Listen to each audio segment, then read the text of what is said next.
कोकणातली भात सपवणीच्या वेळेक नारळ टाकूची पद्धत। नमस्कार मंडळी, मी कोकणी व्लॉगर स्वागत करते माझ्या व्लॉगमध्ये। तर मंडळी, नारळ हातात घेतलेलो असा आणि नारळ हातात घेतल्यानंतर तुमका आज लक्षात येतच की आता आमच्या शेतात कोकणी लावणीचे आपले तुमका व्लॉग वगैरे दिसतात। तर आज सुद्धा इल्ले नारळ घेऊन कोपऱ्यात, कारण की आज शेवटी फायनली आपलं तरव काढून सपवणार होता। तर काढून सपवणार होता म्हटल्यानंतर तुम्ही शेत या बघू शकता, पूर्ण हिरवगार दिसता। तर ही साईड जराशी लावची रवली आहे, ती आता हे पूर्ण तरव काढून झालो काय ती लावची होती। तर आपल्या कामांची सुरुवात तर कॉलेजमधून इल्यानंतर चालू होता। तर त्याच्यामुळे मम्मी आणि पप्पाने सगळेच जण आपले कोपऱ्यात गेले होते। तर कोपऱ्यात गेल्यानंतर त्यांनी तरव काढूक सुरुवात केली होती। तर काल अर्ध कोपरं ठेवलेलं काढूचो, तो काढूसाठी चाललेला। तर तेवढ्यात ना आपली कोकणामध्ये ना अनेक पद्धती चालीरीती आपल्या असत, तर तेच पाळूचेच लागतात। तर आता कोपऱ्याचं शेवट होईतिलो ना की आमच्याकडे एक पद्धत असा, तर ती ना कोपऱ्यामध्ये नारळ टाकलं जातं आणि त्याच्या भोवतारी शेवटला तो उकळलं जाता।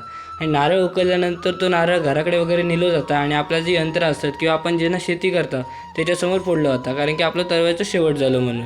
तर अशी काहीशी पद्धत असतात। तर आपण सुद्धा कोकणी माणूस आणि आपण कोकणी माणूस सगळेजण ही सगळी पद्धती सांभाळतात। तर त्याच्यानंतर यशात आपल्या कोपऱ्याचा आज शेवट करूचो होतो, भात काढून तरी पूर्ण करूचा होता। तर त्याच्या आधी आपल्या चायचा आपलं महत्त्वाचा विषय आहे।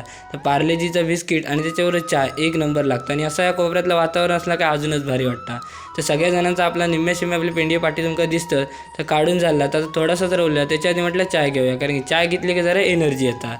तर त्याच्यानंतर सगळीजणं काढूक लागली, तर जरासं भाग राहिलो तो काकू शेवट करू गेली। तर बघू शकता नारळ कसं मध्ये पेवता, तर तो नारळ वगैरे नंतर उचलायचो आणि त्याच्यानंतर तो नारळ घरात घेऊन गेलो जाता। तर अशी कोकणातली पद्धती आवडली असेल तर लाईक, शेअर आणि चॅनलला सबस्क्राईब करू विसरा नको।